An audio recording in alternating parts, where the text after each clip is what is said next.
आज साबित हो चुका है कि टीएमसी का मतलब तृणमूल कांग्रेस नहीं बल्कि तानाशाही मानसिकता एंड कल्चर बन चुका है। ममता बनर्जी की सरकार की प्राथमिकता बेटी को न्याय दिलाओ नहीं बल्कि सबूत मिटाओ, सत्य की आवाज दबाओ और बलात्कारी बचाओ रही है। इसी प्रकार से सच की और सत्य की आवाज को दबाओ और बलात्कारी बचाओ, यही इंडी अलायंस का नारा और ऑब्जेक्टिव बन चुका है। कोलकाता से लेकर केरल तक और कन्नौज तक सब खामोश में। आज साबित हो चुका है कि टीएमसी का मतलब तृणमूल कांग्रेस नहीं बल्कि तानाशाही मानसिकता एंड कल्चर बन चुका है।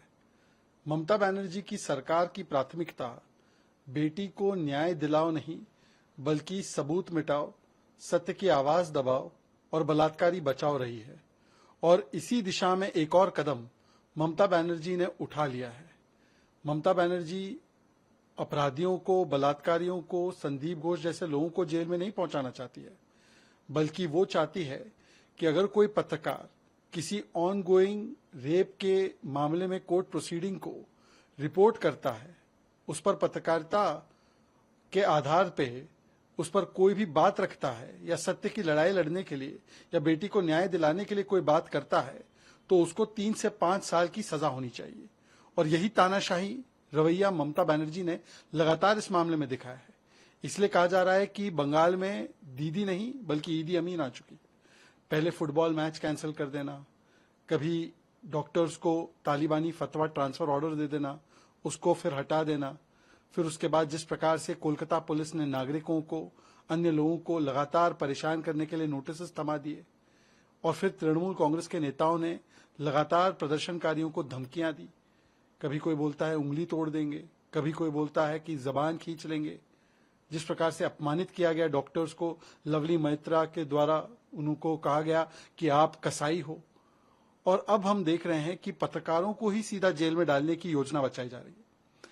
मतलब कि अगर कोई पत्रकार अपने संवैधानिक अधिकार का इस्तेमाल करे, रिपोर्टिंग करे, बोलने की आजादी का इस्तेमाल करे, तो ममता बनर्जी उन्हें जेल में डालना चाहती है।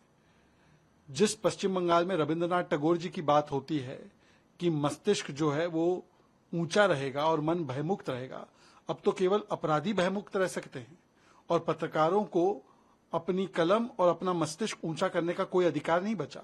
ये ममता बनर्जी चाहती है। परंतु हैरानी की बात यह है कि संविधान बचाओ की बड़ी बातें करने वाले राहुल गांधी संविधान लेकर इधर उधर भागते रहते हैं।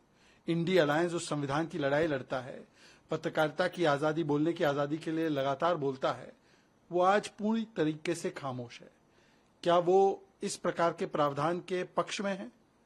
और हमने देखा है ना कि किस प्रकार से चाहे कोलकाता हो, चाहे कन्नौज हो, चाहे केरल हो, बेटियों के साथ लगातार अन्याय होता है, महिलाओं के साथ अन्याय होता है, परंतु उस पर कोई बात लड़की हूं, लड़ सकती हूं कहने वाली ब्रिगेड का नहीं आता। केवल और केवल किसी प्रकार से सच की और सत्य की आवाज को दबाओ और बलात्कारी बचाओ, यही इंडी अलायंस का नारा और ऑब्जेक्टिव बन चुका है। इसलिए कोलकाता से लेकर केरल तक और कन्नौज तक सब खामोश में। If you like this video, then like, share and subscribe to ET Now.